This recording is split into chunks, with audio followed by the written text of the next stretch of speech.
Assalamualaikum warahmatullahi wabarakatuh.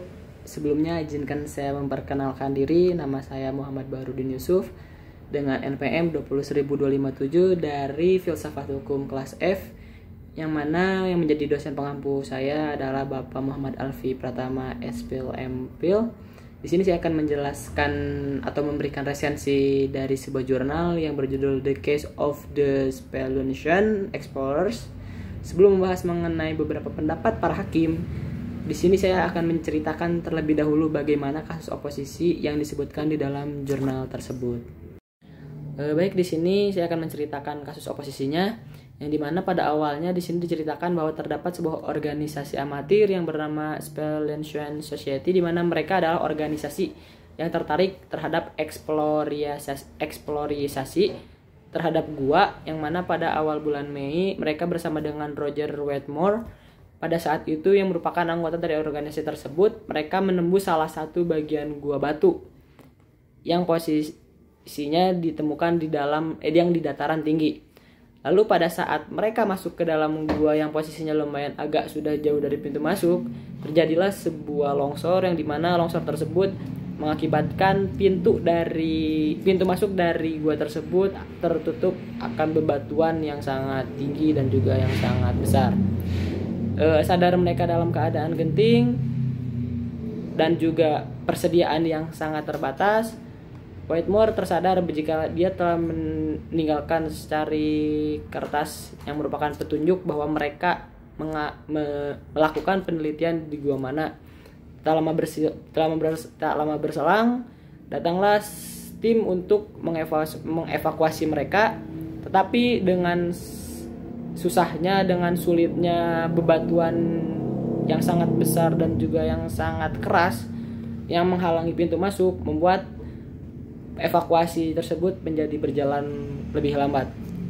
Salah satu bukti yang membuat proses evakuasi berjalan lebih lambat dan sangat sulit, terdapat salah satu insiden yang mengakibatkan meninggalnya 10 tim penyelamat yang sedang menyelamatkan mereka.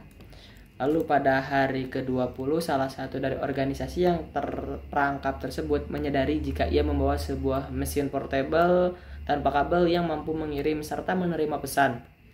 Lalu dari luar pun tim penyelamat berusaha untuk melakukan komunikasi dengan alat tersebut, dan komunikasi pun dapat dilakukan. Mereka menanyakan berapa lama lagi mereka akan terjebak di dalam gua tersebut, dan tim penyelamat menyatakan jika butuh waktu 10 hari lagi untuk mengeluarkan mereka.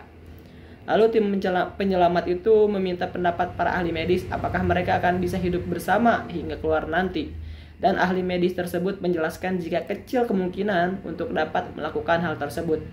Tak lama setelah menyampaikan pesan tersebut, salah seorang penjelajah yang bernama Whitmore kembali bertanya, apakah mereka dapat bertahan hidup selama 10 hari lebih lama jika mereka memakan daging salah satu dari mereka?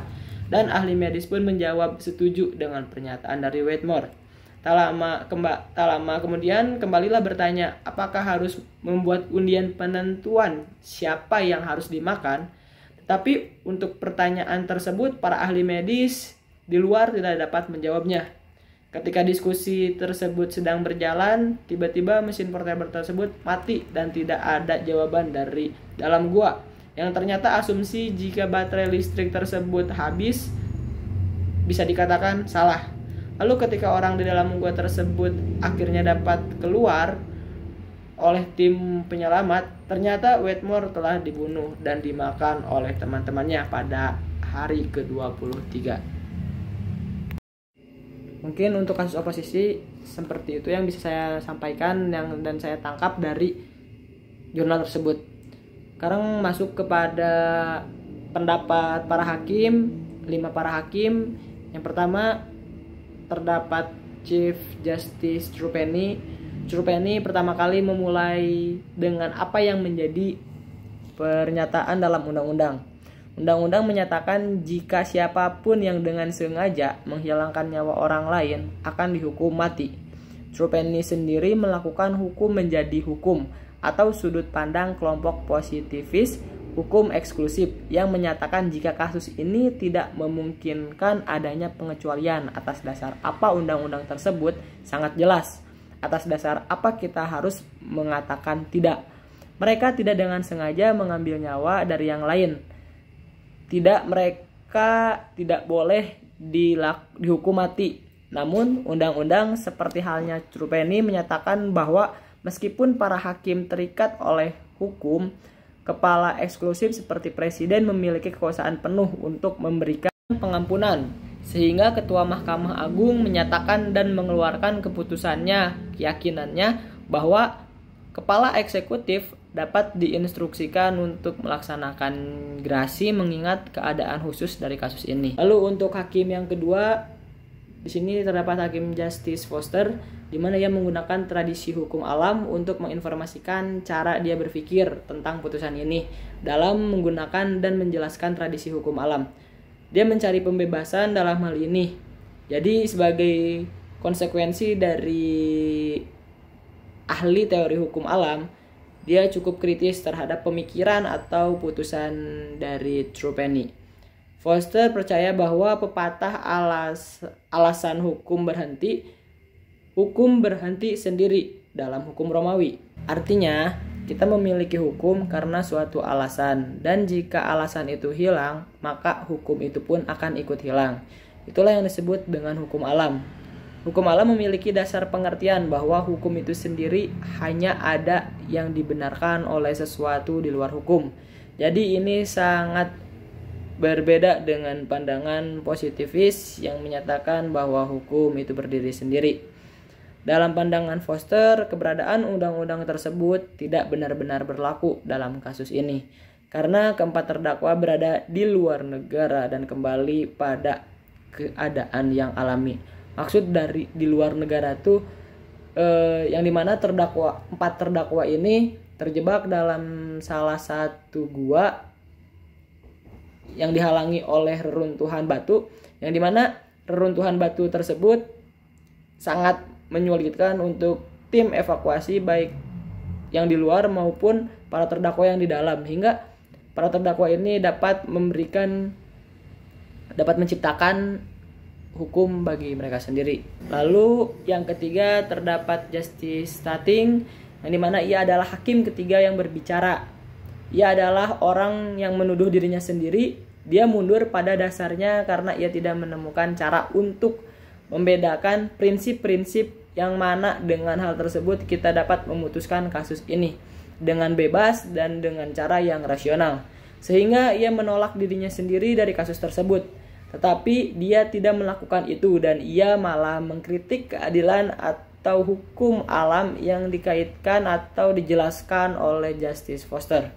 Justice Stating sendiri berpendapat jika para terdakwa benar dalam membunuh Whitmore, maka Whitmore sendiri itu akan bisa membela diri jika ia mencoba untuk membunuh seseorang yang mencoba membunuhnya. Argumen selanjutnya yang dikatakan oleh Justice Stating adalah dalam kasus preseden, dengan kata lain dalam suatu perkara yang telah diputus sebelumnya oleh Mahkamah Agung dan yang mana pengadilan selalu terikat, inilah prinsip yang disebut dengan keputusan statis, yakni perkara-perkara sebelumnya mengikat keputusan-keputusan hakim dalam perkara-perkara yang akan datang. Lalu dalam perkara sebelumnya antara Persekongkolan versus Commonwealth versus Valzen, dalam kasus ini di mana pengadilan yang sama tidak menerima kebenaran kelaparan dan hampir kelaparan bagi seseorang yang dituduh mencuri, sehingga orang yang dituduh menyatakan saya kelaparan dan tidak ada pilihan lain, karena itu saya harus mencuri roti. Tapi pengadilan mengatakan bahwa itu bukan pembenaran atas tindakan Anda, dan mereka memutus pencuri tersebut atas tuduhan pencurian. Sekarang jika keadaan dalam menghukum pencuri atas tuduhan pencurian dengan mengharapkan dia mati kelaparan, lalu bagaimana Anda tidak menerima dan meyakinkan keempat terdakwa ini dituduh untuk melakukan pembunuhan? Karena mereka akan mati kelaparan. Karena alasan tersebutlah pendekatan hukum Justice Foster ini banyak dikritik oleh Justice Stating. Untuk hakim keempat, di sini terdapat Justice Skin, yang mana beliau merupakan hakim keempat dalam perkara ini. ia merupakan hakim yang sama mendukung hukuman mati. Justice Skin juga kritis terhadap pandangan Justice Foster.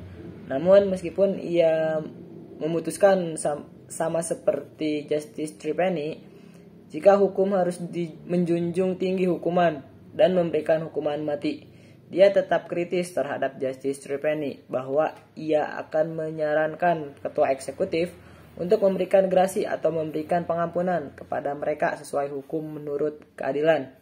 Justice Skin pun mengatakan bahwa kasus ini tidak bisa menjadi pengecualian karena pembelaan diri. Hal ini karena menurut Justice Skin, ruang lingkup pembelaan diri berlaku dalam kasus melawan ancaman terhadap kehidupan orang-orang itu sendiri. Hakim mengizinkan pembelaan diri ketika mereka mengakui bahwa orang-orang membela diri dengan membunuh memiliki ancaman nyata terhadap hidupnya, orang-orang yang menyerangnya, dan dalam kasus ini Whitmore tidak menimbulkan ancaman apapun bagi para terdakwa ini. Oleh karena itu, Justice Skin memiliki pendapat atau memiliki pandangan jika memutuskan untuk hukuman mati untuk para terdakwa tersebut. Yang terakhir atau hakim yang kelima, yakni Justice Hardy, merupakan hakim kelima dalam perkara ini. Justice Hardy melakukan sesuatu yang unik dan tidak biasa. Dia menarik opini publik dan percaya jika para terdakwa harus diampuni. Justice Hardy memiliki pengetahuan tidak langsung bahwa kepala eksekutif tidak akan mengampuni para terdakwa jika mereka terbukti bersalah, sehingga dengan pemikiran tersebut ia menunjukkan bahwa kasus ini telah dipublikasikan tidak hanya secara nasional tetapi juga secara internasional yang disaksikan oleh seluruh dunia, dan jejak pendapat yang telah dilakukan semua ini menunjukkan bahwa lebih dari 90% masyarakat percaya bahwa orang-orang yang diadili harus diampuni, dan dapat dikatakan jika argumen dari seruan populasi tersebut demi keadilan. Justice Hardy berpikir jika ia harus menentang apa yang diinginkan 90% rakyat, padahal mereka jelas-jelas ingin orang-orang ini dibebaskan. Dan kita jelas tahu bahwa kepala eksekutif tidak akan memaafkan mereka jika dia memutuskan bahwa orang-orang ini harus dibebaskan. Pembelajaran yang saya dapatkan dalam kasus ini membuat saya menjadi lebih berpikir kritis terhadap suatu permasalahan hukum atau dalam suatu kasus hukum, di mana dalam kasus ini menyebutkan dan menjelaskan hal-hal apa saja yang menjadi pertimbangan hakim, serta bagaimana cara hakim tersebut menuangkan ide atau teorinya pada suatu kasus untuk diputus oleh dirinya. Mungkin sekian yang dapat saya sampaikan. Mohon maaf karena masih banyak kesalahan. Wabillahi taufiq wal hidayah. Wassalamualaikum warahmatullahi wabarakatuh.